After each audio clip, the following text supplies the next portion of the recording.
Hello student, good afternoon. आज हम लोग कक्षा 12 अर्थशास्त्र इकाई 5 राष्ट्रीय आय एवं संबंधित आंकड़े के बारे में अध्ययन करेंगे। राष्ट्रीय आय क्या होता है? राष्ट्रीय आय नेशनल इनकम किसी देश के श्रम, पूंजी तथा प्राकृतिक साधनों पर काम करके प्रतिवर्ष भौतिक अभौतिक वस्तुओं का, जिसमें सब प्रकार की सेवाएं भी शामिल हैं, उत्पादन करते हैं, यही उस देश की राष्ट्रीय आय कहलाती है। मतलब किसी देश के श्रम मन लेबर, पूंजी तथा हमारे जो प्राकृतिक साधन हैं उनके ऊपर काम करके एक लेखा वर्ष, मतलब लेखा वर्ष 1 अप्रैल से 31 मार्च तक मानते हैं। 1 अप्रैल से 31 मार्च के बीच जो भी हमारी भौतिक अभौतिक वस्तुएं हैं, जिसमें सब प्रकार की सेवाएं भी शामिल है। सेवाएं मतलब जैसे डॉक्टर है, वो फीस लेता है, सेवा देता है। वकील है, वो भी फीस लेते हैं, सेवा देते हैं। शिक्षक है, फीस लेते हैं, सेवा देते हैं। इस पर बैंक कर्मी हैं, इन समूह की जो ये लोग काम करें उनको सेवा बोलते हैं। तो सब प्रकार की सेवाएं भी शामिल हैं और ये सब मिलकर जो उत्पादन करते हैं, यही उस देश की राष्ट्रीय आय कहलाती है।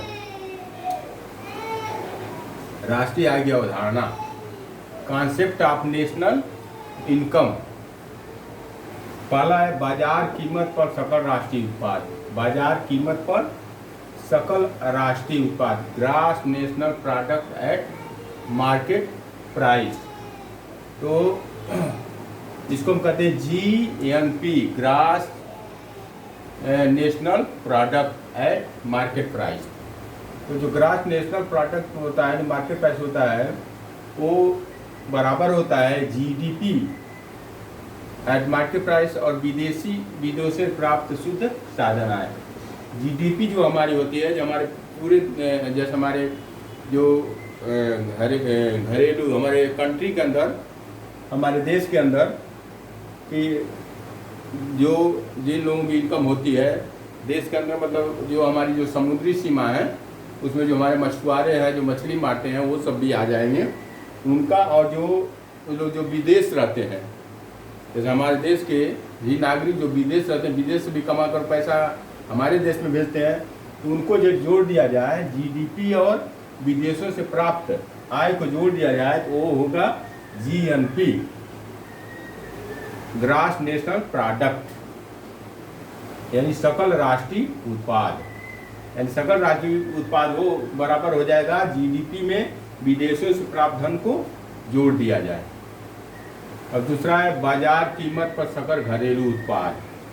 सकल घरेलू उत्पाद, gross domestic product at market price, GDP।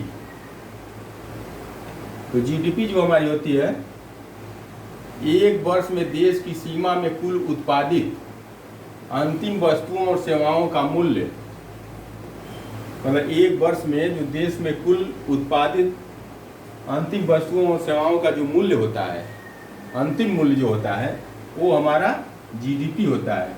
वही GDP को हम यहाँ पर ले लेते हैं। GNP जो होता है, GDP पर विदेशों से प्राप्त शुद्ध आय को जोड़ दिया जाए तो ग्रॉस नेशनल प्रोडक्ट हो जाएगा, यानी सकल राष्ट्रीय उत्पाद इसको कहते हैं। ग्रॉस नेशनल प्रोडक्ट, सकल राष्ट्रीय उत्पाद। तो बाजार कीमत पर सकल घरेलू उत्पाद हमने समझा कि एक वर्ष में देश की सीमा में कुल उत्पादित अंतिम वस्तुओं और सेवाओं का मूल्य जो होता है वो GDP होता है। तीसरा है बाजार कीमत पर शुद्ध राष्ट्रीय उत्पाद। शुद्ध राष्ट्रीय उत्पाद NNP, net national product at market price. इसको हम कहते हैं NNP, net national product at market price.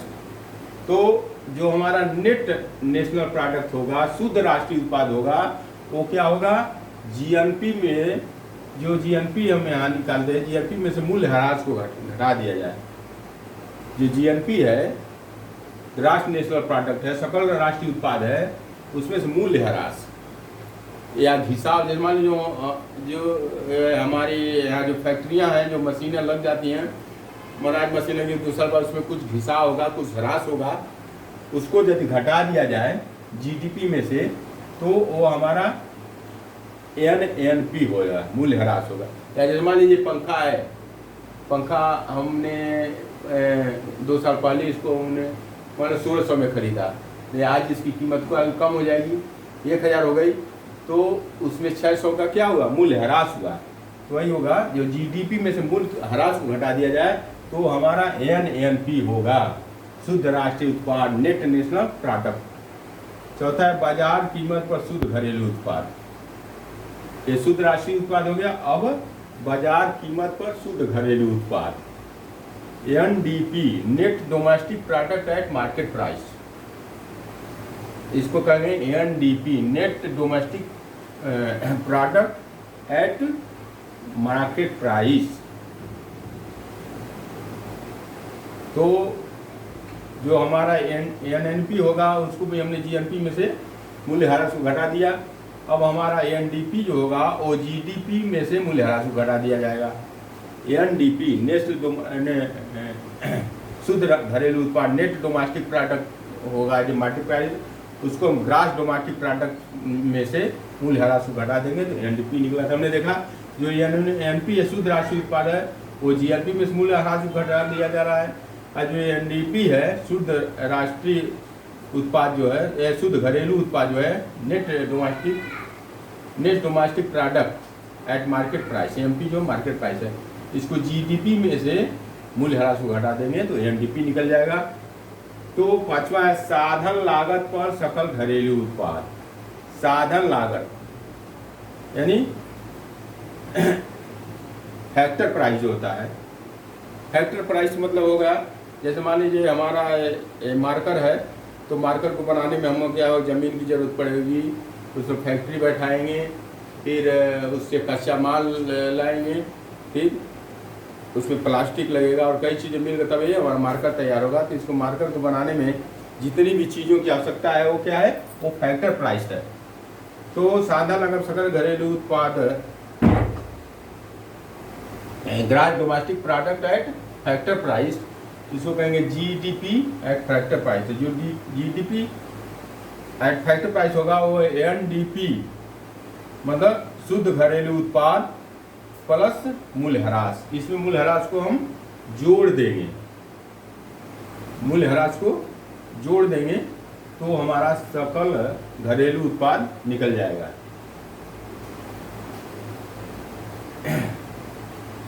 यानी उसके बाद होगा चला साधन लागत पर शुद्ध घरेलू उत्पाद।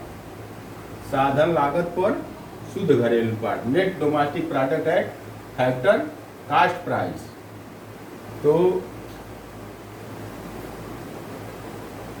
एनडीपीएफसी यानी शुद्ध घरेलू उत्पाद एट फैक्टर कास्ट प्राइस हो जाएगा। एनडीपी जो हमारा net domestic product at market price है, उसमें से अप्रत्यक्ष कर को घटा दिया जाए। मतलब हमारी जो भी कीमत होती है, जैसे मान लीजिए इस मार्केट की कीमत 8 रुपया है, तो इसमें 2 रुपया इनडायरेक्ट टैक्स सरकार लेगी, जिसकी कीमत हो गई 10 रुपया। तो जो हम नेट डोमेस्टिक प्राइस शुद्ध घरेलू उत्पाद निकालेंगे तो एनडीपी मतलब शुद्ध घरेलू उत्पाद एट मार्केट प्राइस जो है, उसमें से यदि अप्रत्यक्ष कर को निकाल दें, अप्रत्यक्ष आर्थिक सहायता, सरकार उसमें कुछ सब्सिडी भी देती है। जैसे मान लीजिए इसकी कीमत 12 रुपया है, तो सरकार इसमें हमको 2 रुपया सब्सिडी देती है, तो एक पेन हमको 10 रुपये मिलेगा, तो जो 2 रुपया सरकार की सब्सिडी है वो भी जोड़ दिया जाएगा आर्थिक सहायता।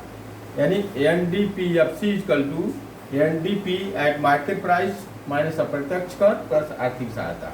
तो इसको जोड़ देंगे तो हमारा निकल गया शुद्ध घरेलू उत्पाद एनडीपीएफसी। तो अब इसका अगला पार्ट हम लोग पढ़ेंगे उत्पादन गणना विधि, व्यय विधि, राष्ट्रीय आय के मापने की जो 3 विधियां उसके बारे में पढ़ेंगे। आज ये चैप्टर खत्म हुआ। थैंक यू, धन्यवाद।